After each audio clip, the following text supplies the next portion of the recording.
Hello, everybody, and welcome to the Burgundy Zone. I am your host, Kyle, and I'm joined by my co host, Michael Hall. Yo, And we're joined by special guest who has, by the way, the best Twitter handle in all of the yeah. whole app, Surge the Shooter. How you doing, sir? Thank you so much for joining us. What's up? What's up? What's up? Of the sports journey that we of Lake Lewis, the CEO of. And look, Serge, we have so much to go over right now. The Washington Post article just came out. Finally, everyone was asking, where is this article? Where is it? Why are they sitting on it? We finally have it. And let me go to you right away, Serge. What is your immediate reaction after reading that? I was hoping it dropped after the podcast so I wouldn't have to talk about it. But yeah, it's bad. It's bad. But everybody gone, so it shouldn't be no bad taste left in their mouth. It should just move on. Don't forget it because you shouldn't forget it. Yep. But everybody gone in the right direction now. Yeah, and one of the most I felt so terrible for Reunion. I don't know how to say her name. I'm sorry, Walker. But she was talking about some of the verbal abuse that she had encountered, and how that guy Santos was continuing to go after her and trying to get her to be his girlfriend, even though he had a wife and kids. Hall, what is your immediate reaction to that? I mean, it just goes to show you why they just randomly him and Richard Mann. I think his name Richard Mann the second, right? Mm-hmm. Yeah, it just goes to show why they got fired just randomly. Like I think it was last weekend. Uh, Obviously, like Serge said, Ron Rivera, he's like the new sheriff in town. Most of the guys have already been gone anyway, but with all this stuff going down, obviously Ron's cleaning house, and if you've done any dirt in the past, clearly Ron's like, nope, I'm not having it. So I mean, it's good. It's not good that he was like creeping on it. That's like weird, but it's good that they're like trying to move away from these things and hopefully get a new culture going down. Yeah, dude. Because I said it. I said it on Tuesday when I saw Alex Santos's picture after he had gotten fired. I looked. I was like, he just looks like a creep. You know, just one of those dudes. It just has like one of those faces, and it turned out to be true. But the whole fact is that culture around the team is absolutely disgusting. And look, Julie Donaldson, I think, said it perfectly. She said it's sad and it's disappointing that the women in that environment couldn't go about their job on a daily basis. They were talking about quoting crying in the bathroom to one another. And then when a new intern or a new female staffer would become on to the Redskins, the veteran female staffers would take them aside and say, "Hey, avoid this guy, avoid this place, and avoid stuff like that." What is your immediate reaction, Serge? It's definitely tough to deal with knowing that's your job, like your dream job. So you don't want to say anything that's Yeah, going to push you out the door. But at some point, you got to say something at a risk of losing that dream job. yeah, But I'm glad they came forward. It's yeah. just too much to take in. Yeah, and you obviously have to put yourself in and try to put yourself in their shoes. Obviously, you can't really be able to do that because you're not in that situation. But the fact is, if you had your dream job, if you had a job with an NFL team, you would hold on to that. And the fact that some people would use that as some sort of leverage over especially female colleagues while verbally abusing them and is just absolutely disgusting, in my opinion. I'm glad that they cleaned house, that they got out a lot of those people, and I really hope there's nobody left over from there. But the fact is, what this Washington Post article proves is that Dan Snyder was not directly involved. Dan Snyder was not a sex trafficker. Jay Gruden did not hold passports from the cheerleaders out, and I think it was Costa Rica for that photo shoot. He didn't do that either. And all of these crazy reports that were coming out today, I mean, it was absolutely insane. I thought the next thing was that they were going to say Dan Snyder was like the leader of the lizard people. I didn't know how far this was going to go. And do you think, Hall, do you think that Snyder is going to be able to live through this controversy? Oh yeah, I mean you've seen the post report. It doesn't say anything about Bruce Allen. Doesn't say anything about Dan Snyder. Like all these rumors that were flying around Twitter and all these other social media platforms. Uh, yeah, so I mean Dan Snyder will probably, like you said, Ron Rivera is a face of this. So I guess Dan's just gonna chill on his yacht wherever he's at. Probably put out a statement through whoever someone wrote it for him, and Ron Rivera will be the face of this. He'll continue to be the face of this. And I mean, at this point, I'd rather have Ron Rivera in the face of this than Dan Snyder anyway, because Ron Rivera has been a known leader, a known like tone setter, a known good guy around the league on and off the field. So yeah, I mean, it's just a sad day for the Redskins. But again, like you alluded to, everyone has already been fired or left the building, and if anyone's left, they're probably going to be gone too by the end of this weekend. So it is what it is. It's a new day and a new era. Yeah, and I think that's what Rivera's quotes were. Is he was basically saying we don't want this to be continued pressed on like it's still happening. We want to move on from this. We want to start over from scratch and be based on that, trying to wipe away whatever that was, that environment. So Serge, I have to ask you the same question. Do you think that Snyder's going to live through this? Yeah, you can live through it. It's gonna come. What can I say? He wasn't mentioned. I remember saying something about Bruce though, like he sat next to the girl, or whatever. Right. But yeah, Dan can definitely live through this unless people stand outside of Redskins Park and demand him to sell the team, even though he probably still won't. But they'll try. Yeah, because the one thing that comes to mind is that, Robert Kraft in that situation, as crazy as that was, he wasn't forced to sell, and I know that obviously But that they won a bunch of Super Bowls too. that's a good point.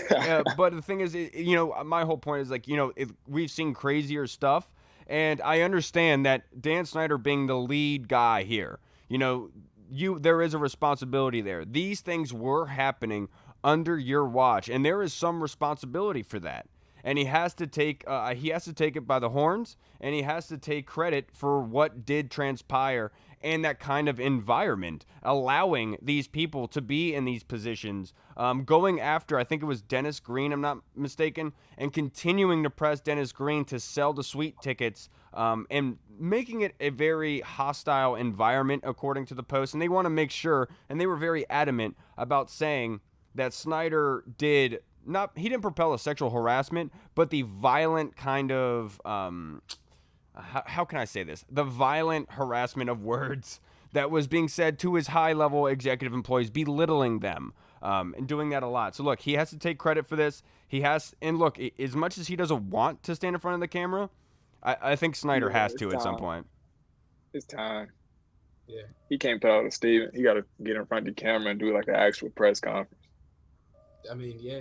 I feel like if he doesn't, then the voices are just going to be even louder for him to try to sell the team and push him out. Just because, like you said, you got to take it by the horns. You got to get up on the podium and take your responsibility for the actions that have been held. You're the owner of the organization, so you're pretty much the CEO. So it trickles down and it trickles up. So at the end of the day, like you said, you got to stand there. And yeah, I feel like I said, if he doesn't do that, then the voices are going to get even louder and louder for him to sell the team. I mean, yeah, and one of the things that we read this morning, I know we were talked about it, Serge. I sent it to you, and I sent it to our group chat as well. This guy Harrison Weinhold, who used to work for Hawks Haven, he has coming out with his own thing going on about, I'm not sure, about guys being catfished, and including Philip Daniels, who used this as a way to try to make people sleep with him and stuff like that, which is absolutely ridiculous, and that hasn't been verified yet. Obviously, that's still out there and everything, but what was your reaction from reading that, Serge? I was waiting for JLC to comment on it, but he never did, so I can't confirm it, but I'm still waiting. I know you're going to keep baiting him into doing it. Dude, I cannot stand Jason La Canfora, and look, Hall, we've talked about it before. That dude has been very adamant about being anti-Redskin, even though he was from the area, lives in Baltimore. But the fact that even he was being catfished and trying to get women to come to his hotel room in Baltimore and stuff. And then there's records, phone records and transcripts of him talking about this person, Jen. And she was a friend of a woman named Sydney, who, look, I've been on Redskins Twitter for a while, but I didn't really pay attention back then. But apparently this person, Sydney, was a legit thing back in like 2010, 2011 with Redskins Twitter. A lot of guys know who that is, which is surprising to me that I don't know what's going on there. But the fact is that Sydney even says, I don't have a friend named Jen. And he's like, what are you talking about? Yeah, you do. Blah, blah, blah. And he's like, that's not my number. That's not my number. That's a Pennsylvania number. Come to find out it's some dude. And the whole theory is that a group of fans catfished players and executives on the Redskins for merchandise, for season tickets, for field passes, which is where it goes in with Philip Daniels, using the passes to try to get Sydney onto the field and stuff. And she said, look, I'm not going to be doing anything with you for them. I want to pay for them. What was your immediate reaction, Hall? Yeah, when I saw that, I kind of just scanned through it, scanned through the transcript because it was like a lot to read. So I was like at work, but just from what I saw, it's kind of funny. Like I said before in the chat, in our little group chat, I was like, I mean, obviously I know JLC kind of like hates the Redskins, but it probably goes into more even reason why he hates the Redskins because he's out there getting catfish. But I mean, yeah, that's a logical point. yeah. So I mean, if it's true, then it's kind of funny, but at the same time, it's kind of like it ties back into the whole kind of the culture that's been going on with the Redskins, where it's just like really, like what is going on over in Ashburn and Redskins Park and stuff like that. So I mean, like I said, it's a new era. Ron Rivera, he's trying to Heisman the whole team away from this whole thing. So yeah, it is what it is. And one of the biggest players that was on there that was alluded to by Harrison Weinhold was RG3. And that was very surprising to me that RG3 would be catfish like that, because you wouldn't imagine that a player of that capacity would need to be catfished. You understand what I mean? Like, usually that's not a thing for NFL players. What's that guy named Manti Te'o? Yep. Yeah, that's true. Yeah. It happened to the best of them. It's true. It's true. And that was but the thing is, for me, I alluded about this on Twitter earlier. I'm not going to sit here and judge the guy. I'm not going to sit here and say it's 100% fact, but I did lose a little bit of respect because I don't know about the situation between him and his wife. But when everything went down, I lost respect for RG3 when he left his wife and a newborn child for another woman. Look, I don't understand what happened in that situation, but I've gotten DMs from people who are knowing of the situation. I said there's even crazier stories out there that this aligns a lot with it. What is your opinion on that, Serge? I don't really know what to say about that. They didn't really talk about RG3, and I don't know the backstory between how that went down with the new girl or whatnot. But if it has something to do with this, I wouldn't put it past it. It all makes sense. Like, with so much going on since 2006, there's no telling the backstories to so many topics that we don't know the answers to. Right.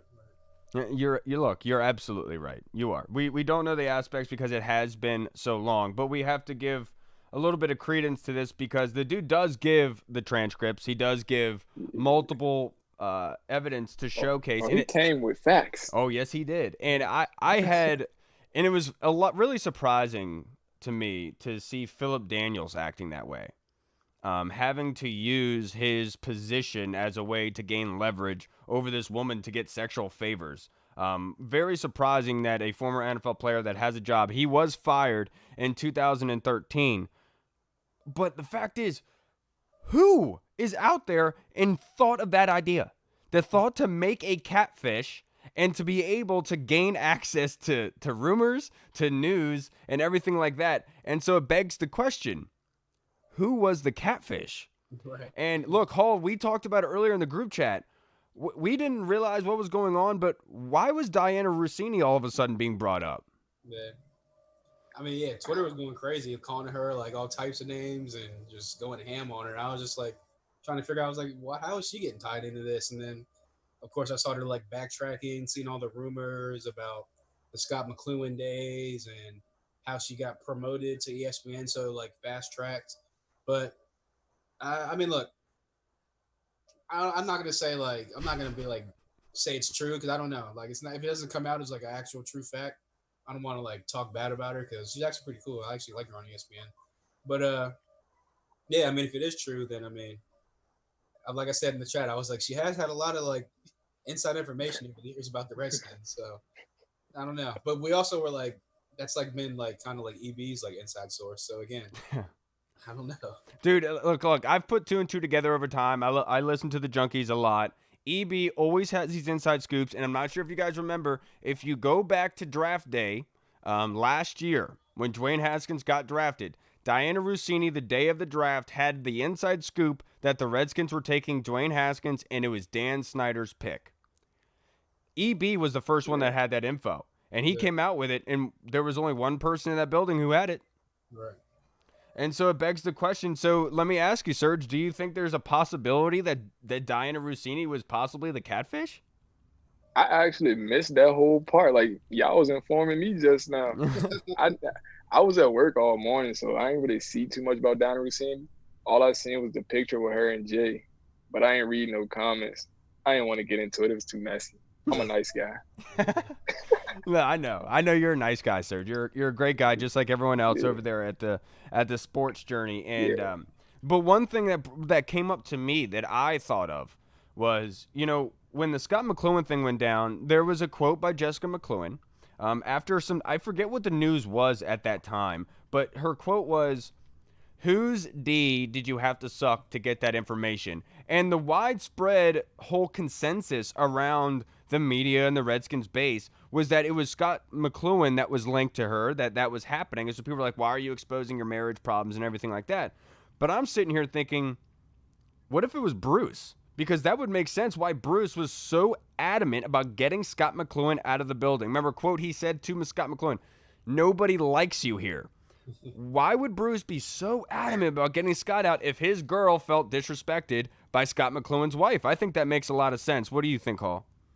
Yeah, I mean, if you like you said, you put two and two together, and you kind of backtrack and kind of know like the inside reports and what came out and stuff like that. Then yeah, like you said, if you put two and two together, like I said, I never want to be the one to be like, oh, it happened, unless it's actual Right, like right, right. facts out there. But again, sometimes 2 plus 2 equals 4. You know what I'm saying? Like, Yeah, look, and you're absolutely right about that. And this we have to make fun of this for a second, and we also have to be very angry about this statement that Bruce Allen in 2017 said the culture is damn good. Also said they're winning off the field. Now, according to this Washington Post article, I think that is absolutely a ridiculous statement to say in the slightest bit. What do you think about that, Serge? I remember when he said that, and Twitter went crazy, and it was like, damn good. We haven't even won since blah blah blah, RG3 2012, and he was just firm on that statement. And I was just trying to figure out what team he been watching for the last 5 years. But yeah, Bruce, it's a lot going on with that guy. I actually thought he was the person leaking the information too, but that has yet to be determined. And look, I was right there with you. I thought Bruce had a hand in this, that this was his revenge, throwing Yeah, disinformation out there to tarnish Dan as much as he could to try to force Dan out of the league. Now, look, I said earlier on Twitter, I love theories. I love like being able to break stuff down. And there was a report that came out that Roger Goodell is the one that convinced Dan to change the name.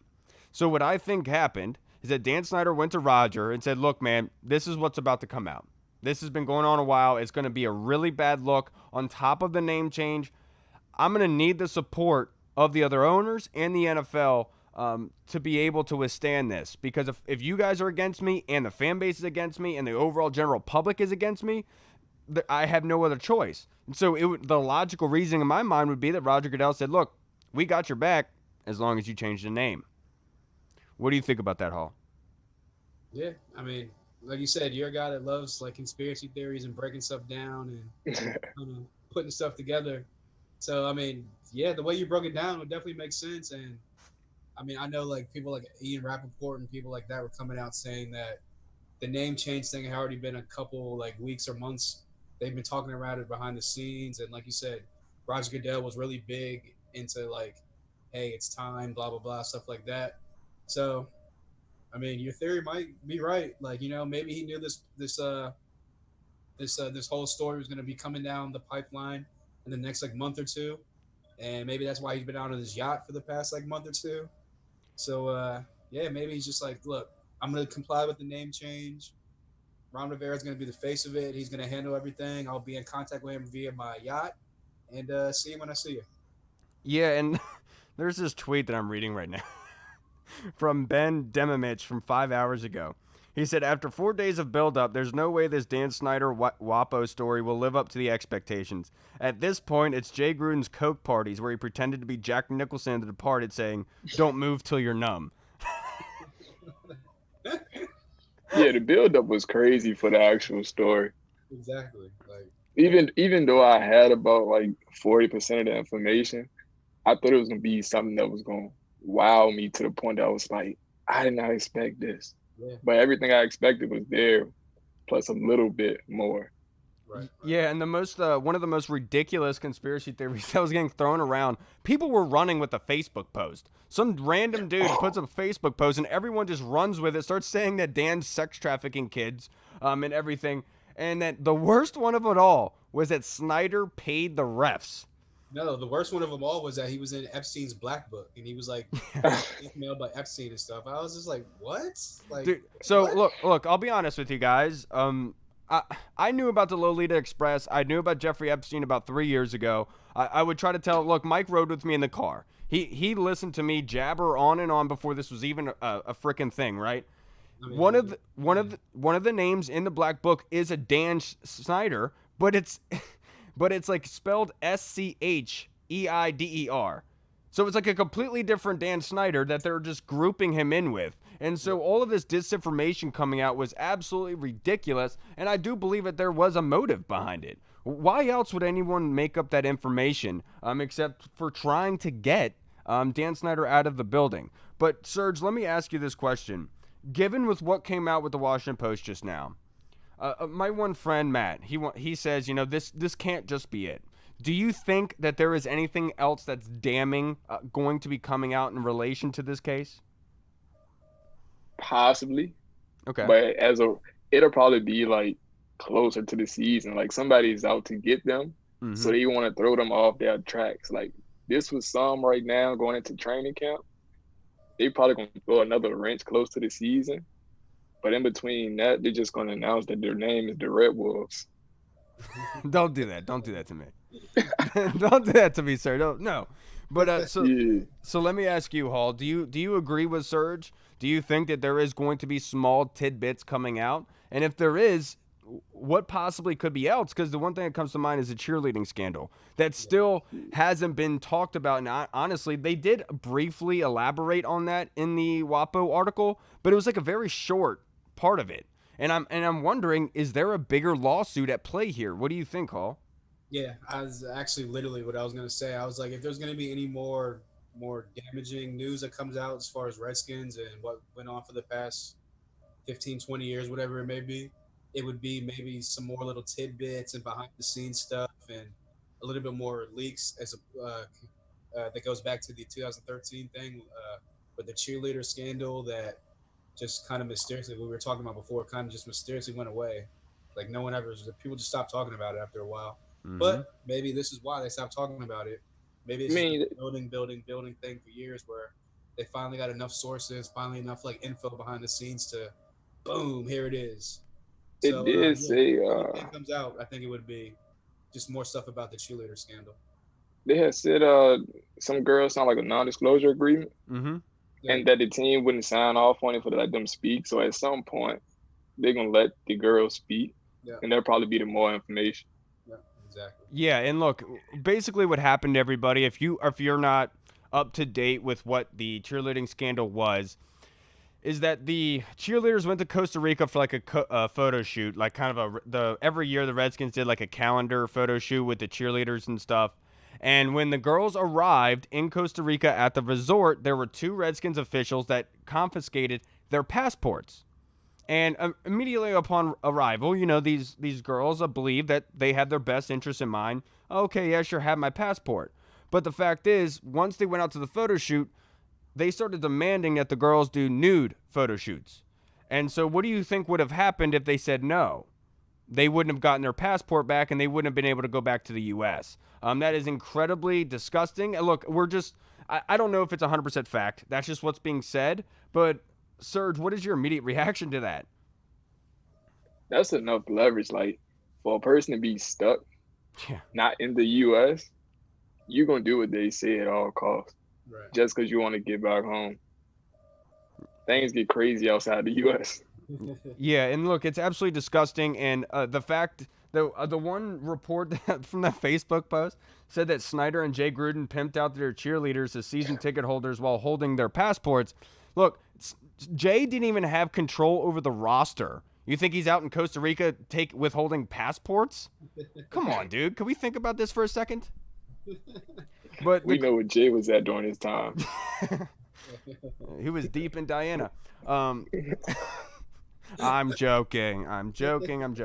But the other one that I saw that honestly that has everyone up in riots, really, and because it directly correlates to a player that's on the team right now, and that's Capri Bibbs and Jay were apparently sleeping with the same side chick, and Jay was pissed about it, so Jay benched Capri Bibbs. Now, Bibbs' replacement that week started and missed a block that led to Alex Smith's broken leg.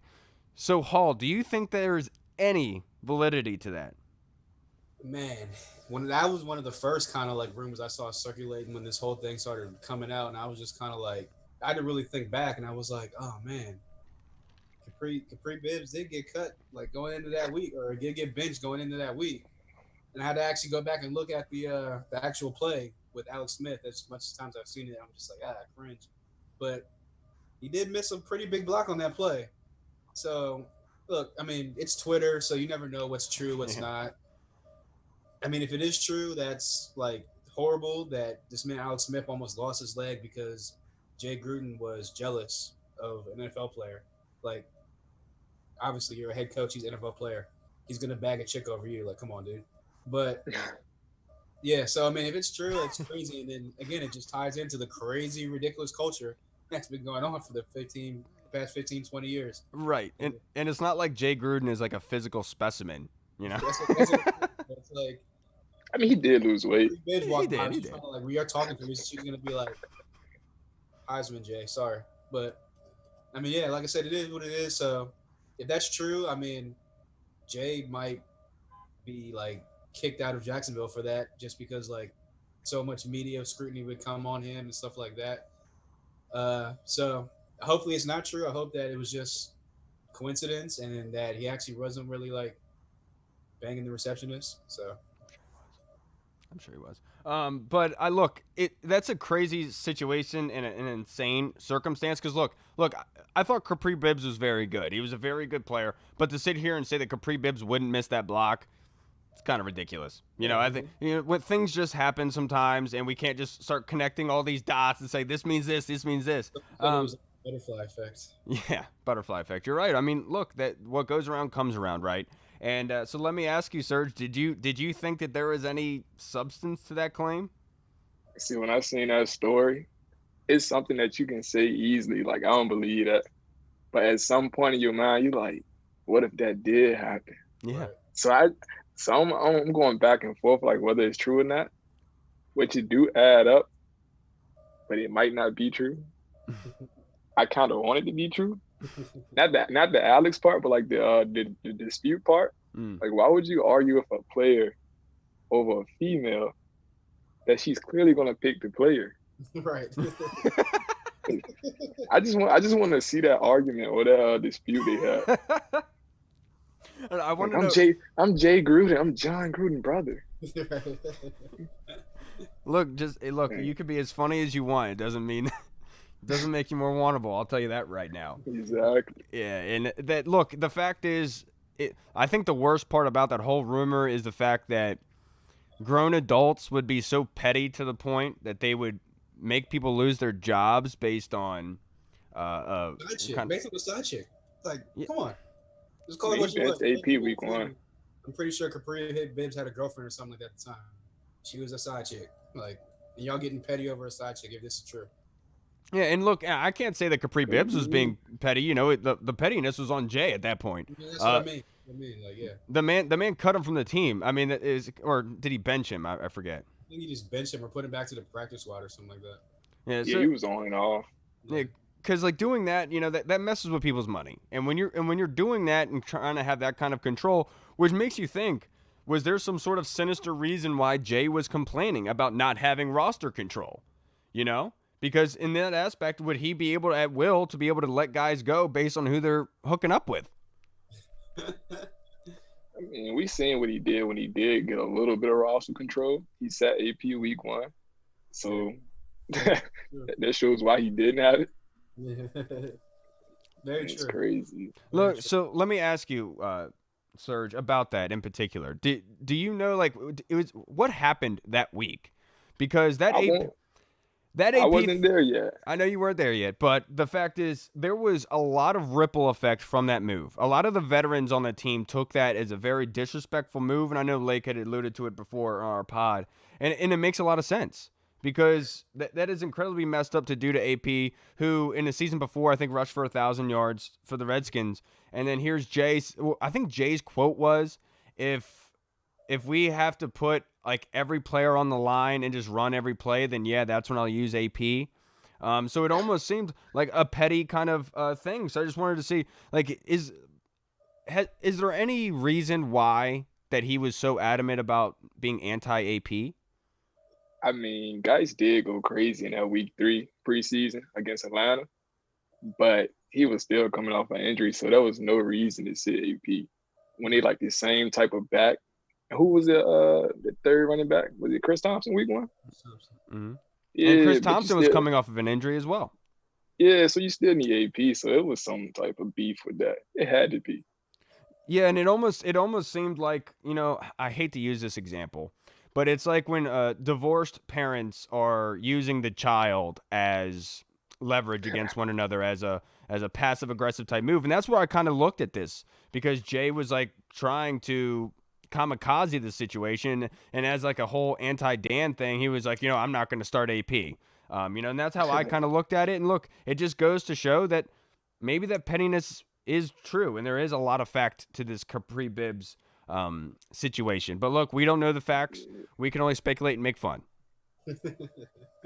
Good. It's Yeah, true. I mean, it's weird. Like I never would. It kind of like I don't know. I could kind of see Jay Gruden being kind of like a petty person just because everyone's always said Jay's kind of like a player's coach slash like one of the guys type of coach. So maybe he's so entrenched in with the guy that he's just like, oh, how you gonna do that to me? I thought we were boys. So he just gets real petty on him, Yeah, and it makes a Insert lot of that video of him pinching Deshaun Jackson. yeah, with Deshaun Jackson pinching his nipple. That was exactly what I Yeah. was gonna say. That's not an authoritarian type of figure. That is a friendly figure, somebody that D-Jacks in a subconscious type of level thinks they're on the same type of level. And when you're trying to be a coach and you're trying to be able to dictate what people do here and there, that's not really a good look. And I understand now why everyone made such a big deal about it, because it kind of shows how the players viewed Jay. And when you're trying to go towards success, that kind of mindset just doesn't work. Club J. Practice is called Club J. I Yeah, would like to go to that practice. you're right. I'm right there with you, dude. And look, I would have loved to be a fly on the wall in Redskins Park during all of that. To be perfectly honest Oh, with that, you. that was actually my first week in Redskins Park was when he got fired. Oh, really?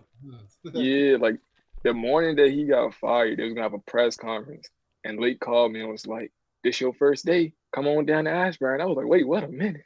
You want me to today doing this?" I was ready to tell him like, "No, this ain't me." I rented a car, drove 2 hours, was in a press conference listening to Bill Callahan. What a time! So let me ask you: can you go like how was the atmosphere of Redskins Park that day? Because I think if I'm not mistaken, it was like Jay was out at the bar the night before, and that next morning, I think he had told people at the bar that he was going for a meeting that morning, and as soon as he walked in the meeting, he was fired. And They so probably what? had to let him in the door. Yeah, so what was the atmosphere when you first walked into the building? Like, so I know that you've only been there for briefly, but like from where it is now and to what it was there on your first day, what is the major difference? It went from Jay Gruden getting fired to we knew it was coming, we knew it was coming. Then who came in? Callahan came in. It was hardcore practice, good practice. Uh, won a couple of games, lost a couple of games. In December, it was Bruce. We know it's coming. We know it's coming. Bruce get fired. Uh, Off season, Rivera come in. It's like happy day. So it was just up and down, and now we're in a clean slate and ready to play as the Red Wolves. God, you were gonna beat that into the ground on me. Hey, But I'm just saying. I know.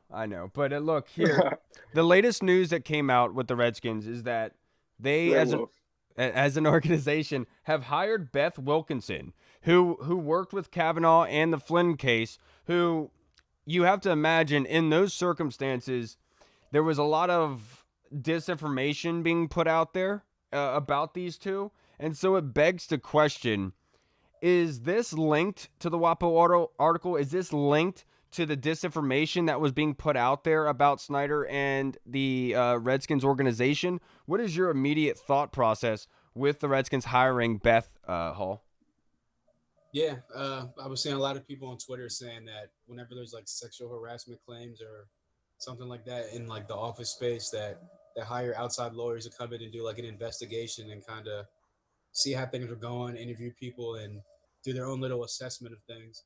So it would make sense. And I mean, like I didn't know the whole Kavanaugh thing until you just said that.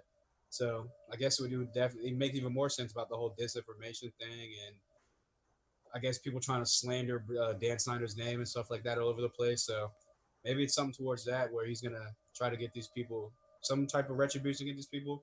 In my opinion, if I was Dan, with the fan base already hating him as it is, I would kind of just stick to what's going on like behind the scenes at Redskins Park and not really the whole slandering of his name thing. Obviously, like don't let people slander your name because it's like some pretty like horrible stuff. Like you said, sex trafficking and like Epstein's book, and it's just like whoa, calm down. So, yeah, I mean, but yeah, it would definitely make sense for them to hire her to do a whole like background check of the culture, the damn good culture, I should say.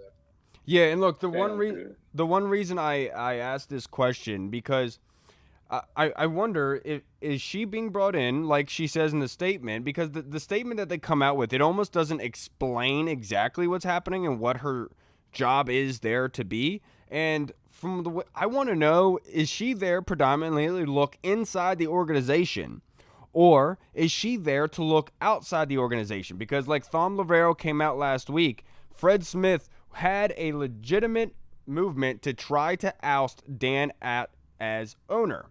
And look, we could say a lot. We don't know the actual widespread of Fred Smith's kind of money and his hand in the whole thing, but it would make a lot of sense if that's why she's being hired here. Maybe there is something else at play that we don't know about, and that's why she was hired. What is your reaction to them hiring Beth Wilkinson, Serge? So they haven't said what she working on, like whether it's this or the name trademark. Yeah, so what the statement was, I believe, was that she's looking internally at the conduct of the team, and then also it was like the treatment of the team from an outside. I forget what it was, but it was like they didn't exactly allude to exactly what she was looking for. Like they left it open for interpretation of it Yeah. could possibly be outside the organization. Oh, I actually don't know how to answer that. I got to see how this play out myself. When lawyers get involved, it get real. I try to stay away. Yeah, look, because a lot of people came out and said, this is Dan Snyder trying to cover the tracks. This is Dan Snyder trying to get ahead of this thing and try to stop whatever's coming out. But my point is, the reason why I think that all that disinformation was coming out about Dan with like the Epstein and Jay Gruden and him taking passports and everything like that, and then the other one was Dan was an alcoholic, a drug abuser and stuff like that, which I think is laughable because in that whole thing it says nothing about Bruce Allen, and everyone knows Bruce Allen had Coors Light in his office at all times in his fridge. And those dudes were hardcore drinkers. And I don't think if you're going to talk about what was going on at that park and about Dan having alcohol and drug abuse, why wouldn't Bruce Allen be roped into that? And so that's why I feel like whatever was going on, they were getting ahead of this to make it look like Dan was covering his tracks, in my opinion. You know what I mean? To try to sway people to think that this was some sort of conspiracy of Dan to try to wipe out any negative publicity, which at this point, from the Washington Post article, he didn't succeed at all. Yeah. I was gonna say, if that's the case, then he should get his money back because the lawyer didn't do a job. Yeah, it's true. So, Now, sorry, what were you saying, Serge?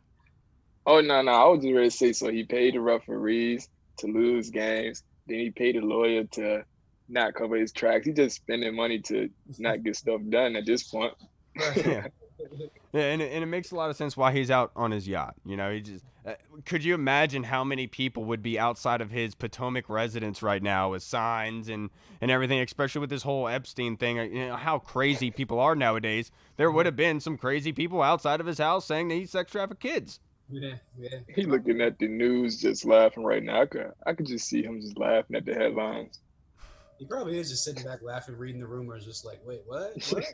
Dude, hey, look, and the crazy thing is, and I don't understand why they would even entertain this, but people like Pat McAfee was talking about it on his podcast about this Facebook post with all these crazy things in it, because I'm pretty sure, I'm not a lawyer, I'm not going to try to act like one, but I'm pretty sure if you talk about that kind of stuff, it can sway public opinion, and you might be liable for a lawsuit if I'm not mistaken. Right. Yeah, I mean, like I said, it would make sense for her to come in where they don't know if it's inside the organization, outside the organization, or both combined. So we just got to see it, like Serge said, we got to see how it play out. And I mean, for everyone calling like Dan needs to go, like he's going to sell the team. Again, he's never mentioned in the Washington Post article, so he's not going to sell the team or nothing like that. All these rumors were clearly just like not true about Dan Snyder. Even though everyone thinks he's a horrible guy, he's not that horrible of a guy. Like, jeez. And look, I have my thoughts and I've had my feelings about Dan Snyder over the years. I think that he has been kind of a thorn to fans, and I don't think he cares about fans whatsoever. I really don't. But at some point, this is a product that he owns, and nobody can tell him what to do with it. And with what has been transpired over the past 2 weeks, it's almost seemed like there has been some sort of money being pushed behind this movement to oust him. And that would make a lot of sense for him to go hire a lawyer to find out who was doing this, and to make sure. And one of the most staggering things was how many beat reporters around the Redskins talked about this news. They said, oh, this is damning, it's huge, and all this speculation, but then they couldn't talk about it. They couldn't say a word. They couldn't say a word about it, and it was pissing everyone off.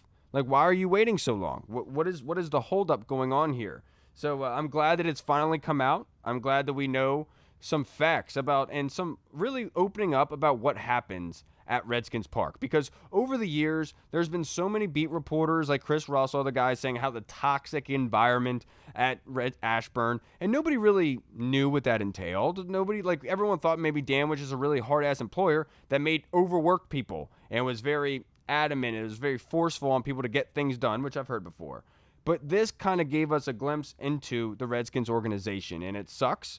And it's sad and disappointing, like Julie Donaldson said. I'm glad this information is finally out, and we can move on. And I'll tell you right now, I would not be surprised if they come out as the Washington Warriors tomorrow. Yeah. Washington who? Washington who? Absolutely. Now, so the next news that came out was that the Redskins minority owners have actually gone out and they have hired their own lawyers to vet any potential buyers of their stake in the team. So let's go down this road. I want to ask you, Serge, if there was an ownership group, if there was a certain people that had the money to be able to do this, who would you want and who do you think is going to be the ones that would buy that stock or shares? Yeah, share. I don't know how his pocket's looking, but he been talking like he want to buy in. Pierre Garçon. Yeah, my man. Yeah. So I'll take him. I'm not sure about Bezos. I like Bezos, but I don't know if I like him as an NFL owner. But if he decides to buy in, I mean, Amazon had the cheap Redskins merchandise.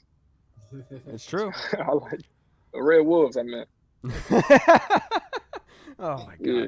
All right, but the one thing I love that Pierre Garçon aspect, because I loved Pierre Garçon when he was here, and obviously it'd be really weird to try to find out he has that kind of money to be able to go buy in with some billionaires and stuff like that. But I would be all for it. I know people have come out with like Joe Gibbs and stuff like that, which we would all be in favor of. And it begs the question, because I know Reed had alluded to it, that Matthew McConaughey was working with Dan Snyder on the name change and what name they could go with begs the question, maybe Matthew McConaughey, maybe some other guys can get a group together to try to buy a stake of the Redskins. So let me ask you, Hall, who would you want? Like Serge said, I saw on Twitter Pierre was hitting back Adam Schefter like, "How much money do I need? How can I get in there?" So I would actually have a group of Pierre Garcon, Matthew McConaughey because he's randomly like a huge Redskins fan, and him and Dan Snyder are so close. And I would actually throw Dale Earnhardt Jr. in there just because Mm, he's a huge Redskins fan. He's been behind like the whole like Bubba Wallace like number one supporter movement. So it would just be nice to get like some actual like legit fans that would have like the best interests at heart for the team going forward, not just like some money grabbers that want to make money and just sit back and make money and have their company on the side of the stadium, stuff like that. But as far as Bezos, I mean, I wouldn't mind him like buying in because I feel like that would get a little bit of support behind like a new stadium. It would be like Amazon, whatever stadium or something like that.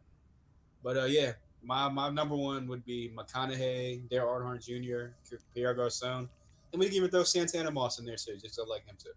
yeah, and look, I think it's a really dumb decision for them to be selling their shareholder because look, once the name change happens, I think, and once the Redskins start winning some games, things are really going to turn around. And I think I've heard it somebody alluded to on Twitter that said, it's like a fail safe investing into an NFL organization. And so I don't know why anybody would want to be getting out of that, especially if Dan's not going anywhere. And so it begs the question, why are you leaving? Now, one thing that people don't know is that Bezos got his money to buy the Washington Post from the CIA because he created a cloud of a cloud for storage and everything that the CIA used. He took that money and was able to buy the Washington Post. Now, one of the biggest reasons why people had an issue with Dan is because Dan owned 980 and he was able to control the message that was getting out about the Redskins. He squashed any message that was coming out, any kind of negative publicity. Remember, you could not talk negative about the Redskins or Dan Snyder or 980. It just didn't happen. And so that's why I'm kind of looking at this is I don't want Bezos to buying it because he has a newspaper that he can use to his disposal and to control the narrative and be able to push wherever the hell he wants. And that's what I'm afraid of. My dream scenario is that those shareholders are open to the public and that fans can buy in. And just like Green Bay, I don't know. Look, I don't know about finance and I don't know about all that stuff and how that would go about. But I would absolutely love to be able to make us like the Green Bay Packers to where the fans buy in. What do you think, Hall? Yeah, I mean that would definitely again if Dan Snyder wants to turn the culture around, turn the franchise around, and kind of like save his image, again, appealing to the fans would do that probably and letting them kind of get in on all the Redskins money making action that's going on with him in his pockets. But I mean, I don't think that's going to happen just because Green Bay is such like a small community and stuff like that. And then it would be like, so it's only going to be DC residents that can buy in? Would it be Virginia, the whole DMV? Just so many people. And like, how would you narrow it down to like who can buy this? Is like shares and stuff like that. But I mean, that would be a cool thing. I mean, like I said, like I wouldn't mind owning like a like 0.0000001% of the Redskins. Yeah, and the one thing that like what you alluded to, Hall, about Dale Earnhardt and Matthew McConaughey fans being able to buy the stake in the team, and so maybe that's the route that they do go down, and that's how the fans are able to buy in because they can take a lot of that weight. Like you said, how would you break it down? How would you be able to differentiate all that share? And if you can take a big chunk of that and from a certain point of the fans, then it makes everything a lot easier. Then we could start giving away the 0.0001 like the Green Bay Packers have. So to your point, what do you think about that, Serge? Yeah, I was thinking about it. Like, as soon as I gave my answer, I started thinking about the Green Bay Packers and how the fans own whatever portion they own. I think it'll be a cool idea, though. I think it'll be a cool idea. As far as the celebrities taking a big portion and taking a hit, they got the money. I think they should do it. Yeah, look, I'm right there with you, and I definitely think that it can happen. I wish that would happen because one of the biggest issues that we've had with Dan Snyder over the years is that the fans have been silenced. The fans haven't had a voice. Our displeasure with the raising of the prices for the parking lot for the concessions, for selling. Dan was selling what? It was like 2 years old beer in the concession stands that they were selling. And so, like, it was from the Olympics, if I'm not mistaken. Am I wrong about that? I didn't even I know. don't know. Oh, you didn't hear about that? Okay, that was like 2 or 3 years ago. Is there an ice cream truck at your house? I heard like rumors about that. I didn't know. I don't know. I don't even know what's going on. I like the vibes, dude. I could dig it. But it would make a lot of sense for this to happen because for too many years, Redskins fans have been silenced. I remember I had friends that would go to Redskins games with signs to say, sell the team. They would write stuff on it, and Dan outlawed that. He said, no more. You can't do that anymore. And so if he wants to get back in the good graces of fans, I think it would be smart for him to go down this route. I absolutely would, because then we actually have a voice again. We could voice our displeasure with we can actually direct the organization on how they handle things the way that we want it to go. And if we're paying our money to Dan Snyder, no taxation without representation, right? And that's how I feel about this. I feel like that would be the best possible route for Dan Snyder to go down if he wants to win back the fan base. It'll make up for that statement they put out when they put sponsors before fans. Yeah. People went crazy on Twitter. Yeah, I saw that. We were even talking about that on 106.7 where fans were calling in saying, like, how could you put the sponsors over the fans? Playing the concessions and coming to the games, even though a lot of people don't come to the games nowadays.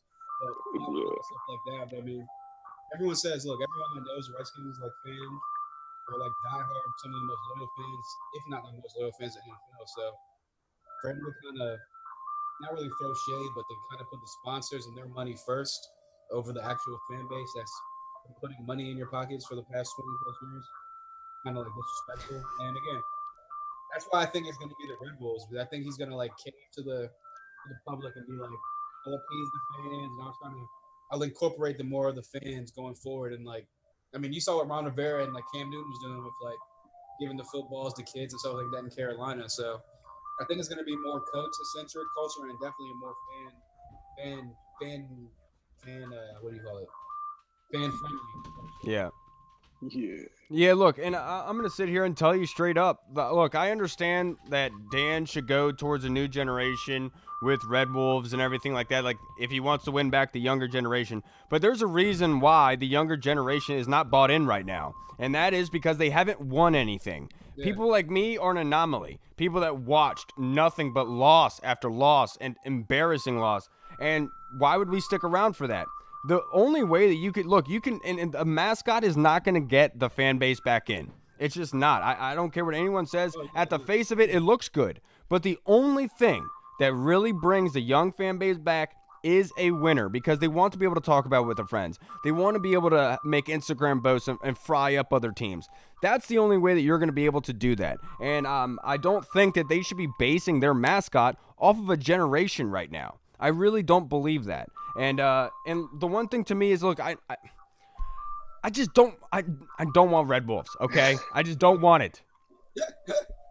Now, look, if they go Warriors, they go Red Wolves, even they go Red Tails at this point. I mean, I'm cool with all three. And I'm just kind of just, like you said, no matter what the mascot is, what the team name is, I'm going to support them regardless.